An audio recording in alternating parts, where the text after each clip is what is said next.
नमस्कार मित्रों, ये बात है मई 326 बीसी की, यानी आज से लगभग 2350 साल पहले अलेक्जेंडर झेलम नदी के उत्तरी किनारे पर पहुंचा और दूसरी तरफ थे पोरस द एल्डर। वैसे अब तक अलेक्जेंडर हारा नहीं था, वो लगातार जीत ही रहा था, लेकिन इस वाले युद्ध में सबसे बड़ी उलझन ये थी कि पहले तो झेलम नदी को पार करना था, दूसरा पोरस की सेना में बड़े बड़े युद्ध के हाथी थे, अब उनसे कैसे लड़ा जाए, और तीसरा कारण उसकी सेना कई सालों से लगातार युद्ध करते करते थक चुकी थी और ऐसा लग रहा था कि इस युद्ध को जीतना अलेक्जेंडर के लिए लगभग नामुमकिन है। लेकिन यहाँ अनफॉर्चुनेटली पोरस हार गया और अलेक्जेंडर जीत गया। तो ऐसी क्या वजह थी कि यहाँ पोरस इसमें हार गया और इस युद्ध के बाद वो अपनी सेना को लेकर भारत से वापस अपने देश को लौट गया, जबकि उसका सपना था पूरी दुनिया को जीतना। तो आइए आज के इस वीडियो में इसे डिटेल में समझने की कोशिश करें। पिछले दो पार्ट्स में हमने देखा कि कैसे अलेक्जेंडर ने अपने आसपास के जो छोटे मोटे साम्राज्य थे उनको हराया और साथ ही साथ उसने उस वक्त के सबसे बड़े एम्पायर पर्शियन एम्पायर को हराया। इसमें हम इंडिया में किए गए उसके आक्रमण को देखेंगे। वैसे दोस्तों, इस अभियान का ना तो कोई इंडियन अकाउंट और यहाँ तक कि इसको मेंशन करने वाला कोई भी एंसेंट सोर्स नहीं है। इस अभियान का तो चलो ठीक है नहीं है, लेकिन पोरस का भी कहीं से कहीं तक उल्लेख नहीं है कि पोरस नाम का राजा यहाँ भारत में रहता था या नहीं। मतलब उसके बारे में कुछ भी कहीं भी मेंशन नहीं है। हालांकि ये भारतीय साहित्य में और इनकी भारतीय लोक कथाएं हैं जो कि शायद कई सालों बाद लिखी गई थी। वहीं दूसरी ओर जो लोग अलेक्जेंडर के साथ भारत आए थे उन्होंने इस अभियान के बारे में लिखा है, जैसे एरिस्टोबुलस, वन साइक्रेटस और नियरकस। अलेक्जेंडर के भारतीय अभियान का एकमात्र जीवित समकालीन विवरण नियरकस ने जो यात्रा की थी उसमें है। नियरकस, जो कि उस वक्त अलेक्जेंडर की आर्मी का एक नेवल कमांडर था और इसे इंडस रिवर और पर्शियन गल्फ के बीच जो तट है उसकी खोज करने का काम सौंपा गया था और इसकी यह रिपोर्ट एरियन के एनाबेसिस में भी प्रिजर्व है। एरियन जो कि रोमन पीरियड का एक ग्रीक हिस्टोरियन और फिलोसोफर था और इसने अलेक्जेंडर ने अपनी लाइफ में जितने भी अभियान किए उनको बहुत डिटेल में बताया है। भारत में अलेक्जेंडर का आक्रमण इंडस रिवर बेसिन एरिया तक ही सीमित था, जो कि उस वक्त कई छोटे स्टेट्स में डिवाइडेड था और ऐसा लगता है कि ये स्टेट विशेष जनजातियों के डोमिनेंस पर बेस्ड थे। ऐसा इसलिए क्योंकि यूनानियों ने मलय जैसी जनजातियों के साथ साथ उन राजाओं को भी मेंशन किया है जिनके नाम आदिवासी पद नाम से है। कहा जाता है कि पर्शिया के एकेमेनिड एम्पायर का कई सालों पहले इंडस वैली पर अधिकार था, लेकिन जब अलेक्जेंडर की आर्मी इस जगह पहुंची तो इंडस रिवर से बियॉन्ड पर्शियन एम्पायर का कोई नामो निशान नहीं था। ग्रीक राइटिंग से पता चलता है कि इंडस बेसिन के लोगों की इकोनॉमी एग्रीकल्चर और व्यापार पर ही निर्भर करती थी और जब यहाँ खुदाई की गई तो ये बात बिल्कुल सही निकली। ग्रीक्स यहाँ तक्षशिला जैसे शहरों और किलेबंद शहरों को मेंशन करते हैं। एरियन कहता है कि अलेक्जेंडर ने पोरस से युद्ध करने के बाद चेनाब नदी की ओर मार्च किया था और लगभग 37 शहरों पर कब्जा किया था। कहा जाता है कि स्वात वैली में अलेक्जेंडर ने 2,30,000 बैलों को जब्त किया। ऐसा इसलिए क्योंकि उन्हें भूमि की जुताई के लिए मैसेडोनिया ले जाना था। एरिस्टोबुलस ने धान के खेतों में लोगों को चावल उगाते हुए देखा। वहीं वन साइक्रेटस ने शायद पर्ल माइलेट और नियरकस ने शुगर केन। नियरकस ने यह भी कहा कि यहाँ के भारतीय लोग सूती के कपड़े पहनते हैं। इसके अलावा ये भी कहता है कि टोमेरोस यानी हिंगोल नदी के आसपास के लोग फिशिंग करते हैं और लोहे के बजाय पत्थरों के औजारों का इस्तेमाल करते हैं। उन्होंने तक्षशिला में सती प्रथा को होते हुए देखा।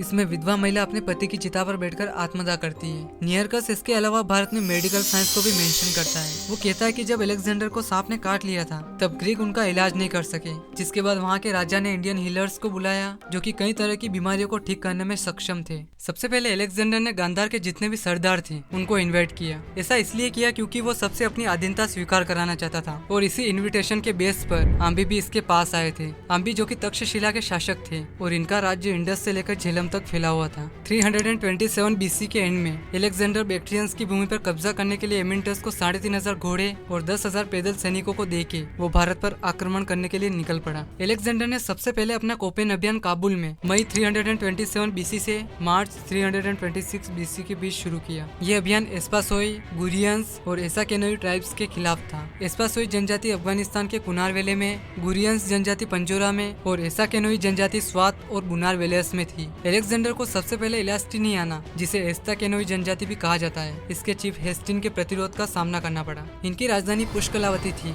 जिसके बाद उसने अस्वायानास और अस्वकयानास को हराया और 40,000 लोगों और 2,30,000 बैलों पर कब्जा कर लिया। मसागा के अस्वकयानास ने अपनी रानी क्लियोफिस की कमान के तहत 30,000 की घुड़सवार सेना, 38,000 की पैदल सेना, 30 हाथियों और 7,000 भाड़े के सैनिकों के साथ अलेक्जेंडर से लड़ाई की थी। इसके अलावा आसपास के क्षेत्रों के लोग भी शामिल थे, जैसे अबिसरा, ओर्नोस, बजीरा और ओरा। एस्पासोई के साथ बहुत भयंकर युद्ध हुआ जिसमें अलेक्जेंडर खुद घायल हो गया था, लेकिन अंततः स्पासोई इस लड़ाई में हार गए और अलेक्जेंडर ने इनमें से 40,000 को गुलाम बनाया था। एसाकेनोई ने 30,000 की घुड़सवार सेना, 38,000 की पैदल सेना और 30 हाथियों की सेना के साथ अलेक्जेंडर का सामना किया था। इसमें एसाकेनोई बहुत बहादुरी से लड़े और अपने कई गढ़ जैसे कि ओरा, बजीरा और मसागा, इन पर जब हमला किया गया तो इन्होंने बहुत जोरों से इसका सामना किया। जब मसागा के सरदार युद्ध में गिर गए तो सेना को क्लियोफिस ने कमांड किया और ये अपने राज्य को बचाने के लिए बहुत दृढ़ संकल्प थी। जब क्लियोफिस ने सेना की कमान संभाली तो वहाँ रहने वाली महिलाएं भी जागरूक हुई और उन्होंने भी युद्ध में भाग लिया। यहाँ भी बहुत भयंकर युद्ध हुआ और अलेक्जेंडर ने न केवल मसागा की पूरी आबादी को मार डाला बल्कि उसने यहाँ की इमारतों को भी मलबे में बदल दिया। और इसी तरह का कत्लेआम एसाकेनोई के एक और गढ़ ओरा में भी हुआ। अब इनको पूरी तरह से तबाह करने से हुआ क्या कि जो बाकी के एसाकेनियंस थे वे ओर्नोस नाम के एक ऊंचे किले में भाग गए। अलेक्जेंडर ने उनका पीछा किया और चालाकी से उस पहाड़ी किले को घेर लिया। ये घेराबंदी अप्रैल 326 बीसी में हुई थी। अब इन्होंने ऊपर चढ़ के अलेक्जेंडर की सेना पर बड़े बड़े पत्थर फेंके जिससे उसकी सेना नीचे की ओर भाग गई। जिसके बाद अलेक्जेंडर ने रस्सियों के सहारे उस शिखर को पार किया और यहाँ भी बहुत भयंकर नरसंहार हुआ। कहा जाता है कि शशिगुप्त ने इस अभियान में अलेक्जेंडर की सहायता की थी, जिसके बाद शशिगुप्त को ओर्नोस का गवर्नर बनाया गया। जिसके बाद अगला युद्ध झेलम नदी के किनारे हुआ, द बैटल ऑफ हाइडेस्पेस, जिसे बैटल ऑफ झेलम के नाम से भी जाना जाता है। वैसे दोस्तों झेलम को ही हाइडेस्पेस कहा जाता है, जो कि मई 326 बीसी में अलेक्जेंडर और पोरस के बीच हुआ था। इसमें उसने आम्बी के साथ मिलकर पोरस के खिलाफ एक बहुत बड़ी सेना तैयार की, क्योंकि पोरस ने उसके सामने सरेंडर करने से साफ साफ मना कर दिया था और यहाँ पोरस भी युद्ध की तैयारी कर रहा था। अब अलेक्जेंडर ने अपना शिविर नदी के उत्तर की ओर लगाया था और उन्हें नदी पार करने से रोकने के लिए पोरस दक्षिणी तट पर था। इसमें झेलम नदी इतनी गहरी और तेज थी कि उसे पार करना यानी एक तरह से मौत के मुंह में जाना। लेकिन अलेक्जेंडर ने अपने शिविर से लगभग 27 किलोमीटर दूर एक सूटेबल क्रॉसिंग ढूंढ ली। ये वो जगह थी जहाँ ये नदी दो पार्ट्स में डिवाइड थी। उसने अपने जनरल क्रेटरस को उसकी ज्यादातर सेना के साथ पीछे छोड़ दिया ताकि पोरस को पता न चले कि अलेक्जेंडर किसी दूसरे रास्ते से नदी पार कर रहा है। वो क्रेटरस से ये भी कह के गया था कि अगर पोरस उन पर उसकी पूरी सेना के साथ हमला कर दे तो तुम इधर से नदी पार कर लेना और उन पर पीछे से हमला कर देना। अंततः दोनों सेनाएं मिल गई और एक भयंकर युद्ध के लिए तैयार हो गई। पोरस की सेना के दोनों ओर घुड़सवार सेना थी और उनके सामने रथ थे, जबकि सेंटर में हर 50 फीट की दूरी पर वॉर एलिफेंट्स थे और इनके साथ पैदल सेना भी थी। इन हाथियों की पीठ पर तीरंदाज और भाला फेंकने वाले सैनिक थे। पोरस के सैनिकों ने स्टील के हेलमेट्स पहन रखे थे और उनके हाथों में कुल्हाड़ियां, भाले और गदाएं थी। पहले क्या था कि भारतीय राजाओं की एक परंपरा थी युद्ध में रथ से लड़ने जाना, लेकिन पोरस ने ऐसा नहीं किया। उन्होंने अपने वॉर एलिफेंट्स में से सबसे बड़े हाथी को चुना और उस पर बैठकर वो युद्ध लड़ने गए। लेकिन अलेक्जेंडर ने यहाँ नोटिस कर लिया था कि पोरस की सेना का सेंटर सबसे ज्यादा मजबूत है, इसलिए उसने अपनी घुड़सवार सेना के साथ सेंटर के बजाय आसपास हमला किया। वैसे यहाँ अलेक्जेंडर की जो भारी पैदल सेना की संख्या है वो पोरस की पैदल सेना के मुकाबले 1:5 से भी ज्यादा है। यानी मान लो कि पोरस की पैदल सेना 100 है तो अलेक्जेंडर की 500 से भी ज्यादा है। अब वॉर एलिफेंट्स मैसेडोनियन घुड़सवार सेना के खिलाफ आगे बढ़े, लेकिन उनका सामना मैसेडोनियन फेलिंग्स से हुआ। शुरुआत में इन हाथियों ने अलेक्जेंडर की आर्मी को भारी नुकसान पहुंचाया। कई लोगों को अपने दांतों से घायल कर दिया, कईयों को ऐसे ही हवा में उछाल दिया और बहुत सारों को कुचल दिया। लेकिन अलेक्जेंडर की पैदल सेना ने बड़ी बहादुरी के साथ इस हमले का विरोध किया और उनकी हल्की पैदल सेना ने हाथियों के महावतों और उन हाथियों की आंखों पर भाले फेंके और कुछ इस तरह उन्होंने हाथियों को पीछे हटा दिया। इन हाथियों ने इतनी तबाही मचाई कि पोरस की सेना के कई पैदल सैनिक और घुड़सवार सेना मारी गई और कुछ इस तरह यहाँ बहुत भयंकर युद्ध हुआ और यहाँ पोरस की पूरी सेना हार गई। इस बीच क्रेटरस और उसकी सेना ने नदी पार कर ली और जो सैनिक युद्ध से भाग रहे थे उनका पीछा किया। कहा जाता है कि पूरे युद्ध के दौरान अलेक्जेंडर ने पोरस की वीरता की बहुत प्रशंसा की थी और जब अलेक्जेंडर ने सरेंडर करने के लिए अपने कई लोगों को पोरस के पास भेजा तो उसने साफ साफ मना कर दिया। लेकिन बाद में पोरस के दोस्त मेरोस ने उसे मनाया, जिसके बाद पोरस उसके हाथी से नीचे उतरे और वो अलेक्जेंडर के पास गए। जब अलेक्जेंडर ने पोरस से पूछा कि उसके साथ कैसा व्यवहार किया जाए तो उसने इसके जवाब में कहा कि मेरे साथ वैसा ही व्यवहार किया जाए जैसा एक राजा दूसरे राजा के साथ करता है। पोरस की इस बात से प्रभावित होकर अलेक्जेंडर ने उनके साथ एक राजा की तरह ही व्यवहार किया और उन्हें उनका राज्य वापस कर दिया। इस वॉर के बाद अलेक्जेंडर ने यहाँ 2 शहरों की स्थापना की।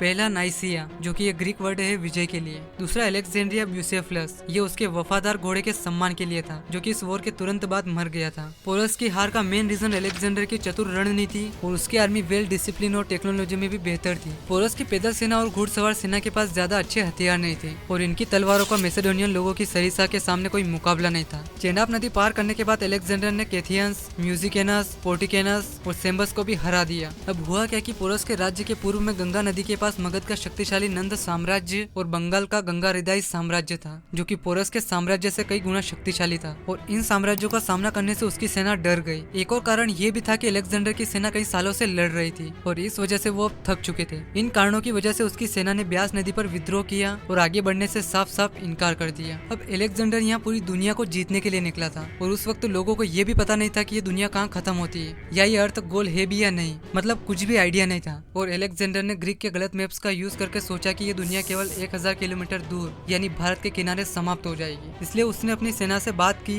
और उन्हें आगे बढ़ने के लिए मनाने की कोशिश की, लेकिन कोइनस ने अलेक्जेंडर से अपना मन बदलने और वापस लौटने का अनुरोध किया और कहा कि ये सभी लोग अपने माता पिता, बीवी बच्चों और अपने देश को फिर से देखने के लिए बहुत उत्सुक हैं। जिसके बाद अलेक्जेंडर सहमत हो गया और वो अपने देश की ओर निकल पड़ा। अलेक्जेंडर ने जाते जाते इंडस की टेरिटरी में उसके ऑफिसर पाइथन को वहाँ का गवर्नर बनाया। वो पंजाब में वो यूडेमस को पीछे छोड़ गया। इसी यूडेमस ने पोरस को मार डाला और वो वहाँ का राजा बन गया। इसके बाद 322 बीसी में मगध के चंद्रगुप्त मौर्य ने भारत में मौर्य साम्राज्य की स्थापना की। वो 305 से 303 बीसी में हुए सेल्यूसिड मौर्य वॉर में कई मैसेडोनियन गवर्नर्स पर विजय प्राप्त की। अलेक्जेंडर की डेथ से पहले उनसे पूछा था कि उनकी डेथ के बाद अगला उत्तराधिकारी कौन होगा। उसने जवाब दिया सबसे शक्तिशाली व्यक्ति को। 10 या 11 जून 323 बीसी को केवल 32 साल की उम्र में बेबीलोन में नेबुकदनेस्सर सेकंड के महल में उसकी डेथ हो गई। अलेक्जेंडर की डेथ के 2 अलग अलग वर्जन हैं। प्लूटार्क का कहना है कि उसकी डेथ से लगभग 14 दिन पहले अलेक्जेंडर ने नियरकस को एंटरटेन किया था और मेडियस के साथ रात और अगले दिन तक शराब पी, जिसके कारण वो बीमार पड़ गया और उसकी हालत इतनी बिगड़ गई कि वो बाद में कुछ बोल भी नहीं सकता था। दूसरे वर्जन में डियोडोरस कहता है कि हेराक्लिस के सम्मान में अनमिक्स्ड वाइन का एक बड़ा कटोरा पीने के बाद अलेक्जेंडर दर्द से पीड़ित हो गया और उसके बाद 11 दिनों तक उसे कमजोरी महसूस हुई और उसकी डेथ हो गई। इसके अलावा कुछ लोग कहते हैं कि अलेक्जेंडर को जानबूझकर जहर देकर मारा गया था। नेचुरल कॉज थ्योरी कहती है कि अलेक्जेंडर ने कई सालों तक बहुत शराब पी और गंभीर चोटों के कारण उसकी हेल्थ बिगड़ गई होगी। उसकी डेथ के बाद उसके शरीर को एक सोने के ताबूत में रखा गया जो कि शहद से भरा हुआ था। उसकी डेथ के टाइम उसका साम्राज्य 5.2 मिलियन किलोमीटर स्क्वायर तक फैला हुआ था, जो कि उस वक्त का सबसे बड़ा साम्राज्य था।